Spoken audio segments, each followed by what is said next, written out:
Recently released inmates are dropped off in Bakersfield today. A memorial honoring local police officers.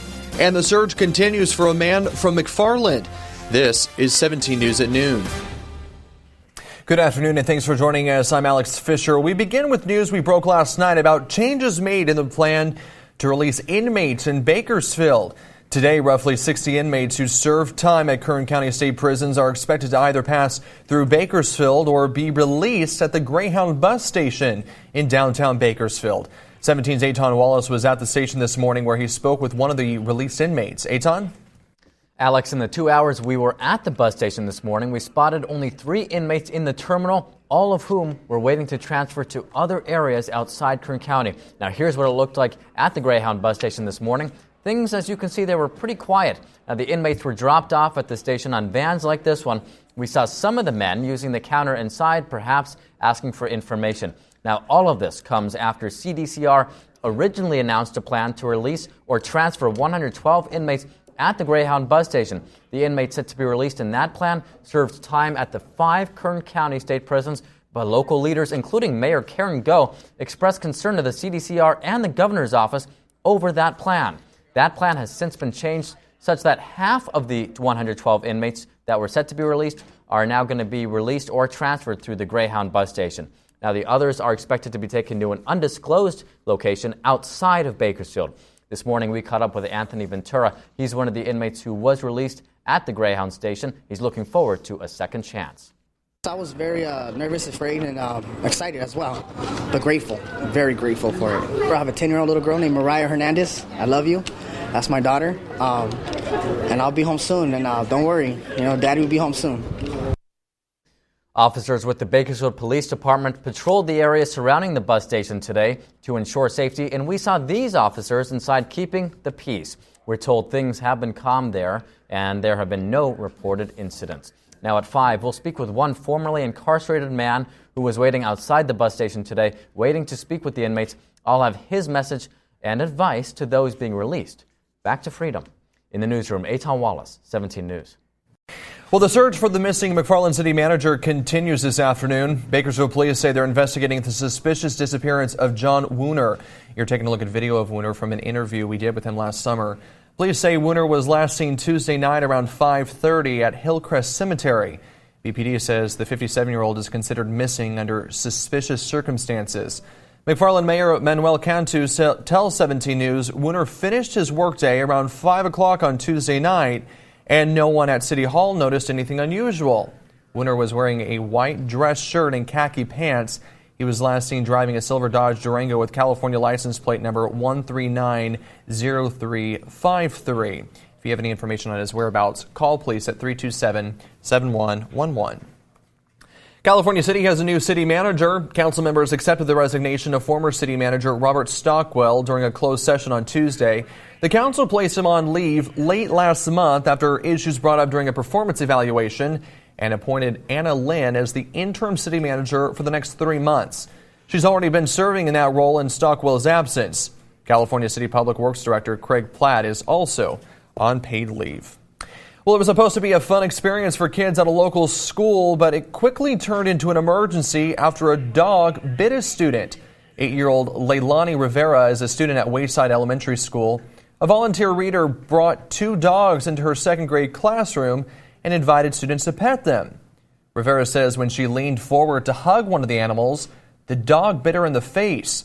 Now attorneys with Chain Cone Styles say they filed a lawsuit with the Bakersfield City School District and Kern County Superintendent of Schools. I was crying and it was really painful. I can tell you as a lawyer, dog bites happen. They happen often. No one ever expects it. You never expect the dog to have bitten somebody. Dogs are unpredictable. Attorney Matthew Clark says the family wants a policy where dogs are banned from coming into classrooms. We'll have more on this story tonight on the news at 5. The governor of Alabama has signed into law the most restrictive abortion measure in the nation. And now dozens of states are considering similar measures, setting up a possible Supreme Court decision. Kerry Sanders is in Montgomery, Alabama with this story.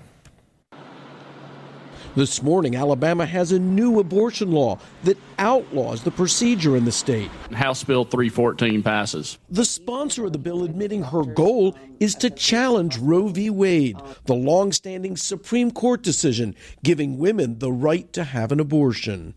This bill is to address Roe versus Wade and to let, hopefully, that decision go back to the states so that states can make the laws that are most appropriate for their people. 28 states have introduced similar restrictive abortion measures. Last week, Georgia joined 3 other states outlawing abortion at the first sign of a fetal heartbeat.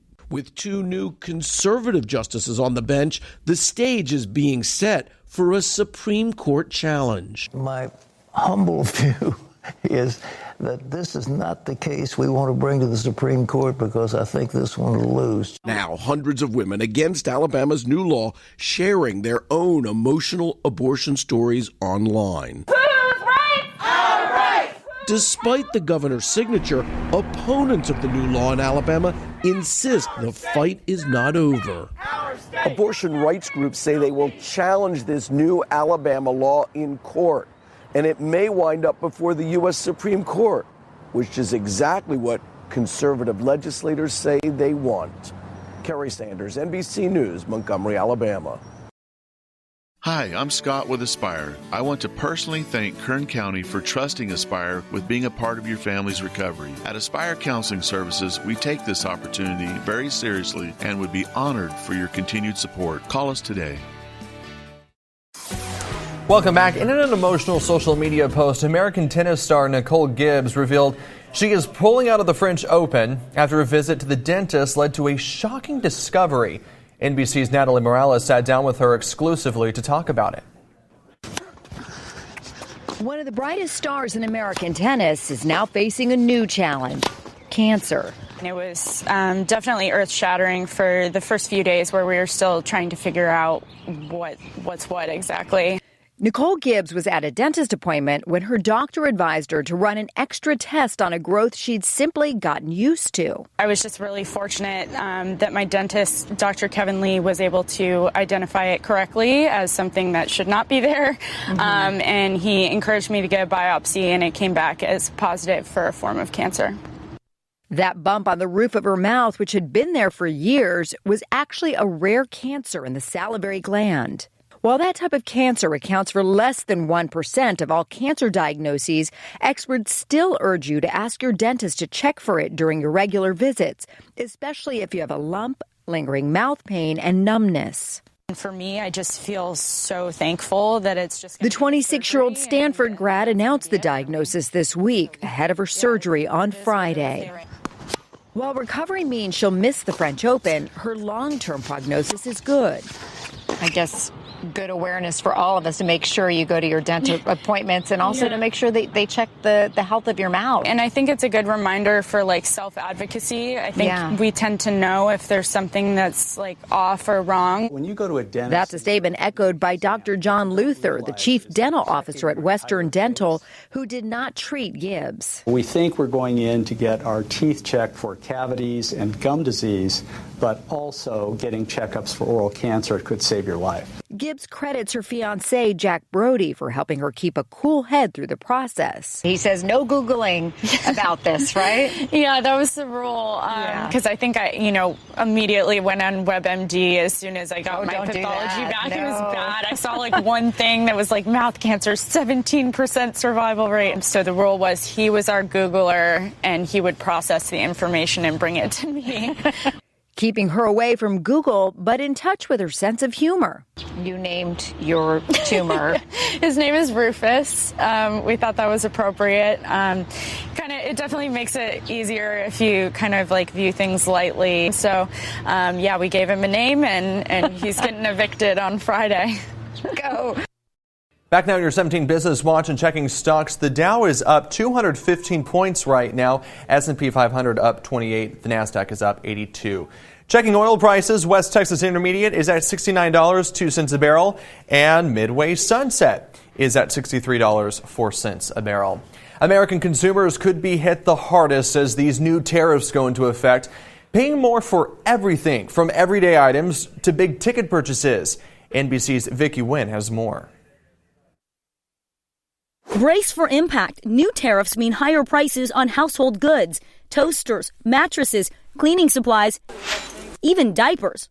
All at risk for price hikes as a result of President Trump's proposed new round of tariffs. This time, a 25% tax on more than $300 billion worth of Chinese imports. This is now direct-to-consumer products. These are toys. This is food. This is clothing. This is baseball bats. Things like that you wouldn't even think about. That's right. The prices could be going up. And there's more. Everything you see in this shopping cart could go up by 25% if these tariffs go through. We're talking about lettuce, potatoes, tomatoes, watermelons, all of your main staples. Tea and coffee also on the tariff list. Your $12 bag of coffee could now cost $15. And snacks like nuts, cheese, even candy could go up. We still get food from China. We do. It all comes back to the supply chain and what is part of that and what components come from China to make up whatever it is that you're eating that night on the dinner table. But it's not just food. The list includes high chairs, strollers, even car seats. Clothes like this kid's shirt, $10 now, could go up to $12.50. So consider doing some of that back-to-school shopping now instead of waiting for the fall. And according to the National Retail Federation, 69% of all shoes and 42% of all clothing sold in the United States is imported from China. What about a big ticket item like a TV? Well, a $350 TV would cost you almost $100 more under the new tariffs. In the market for a new smartphone, JP Morgan says the iPhone XS, which now costs $1,000, would go up by $142.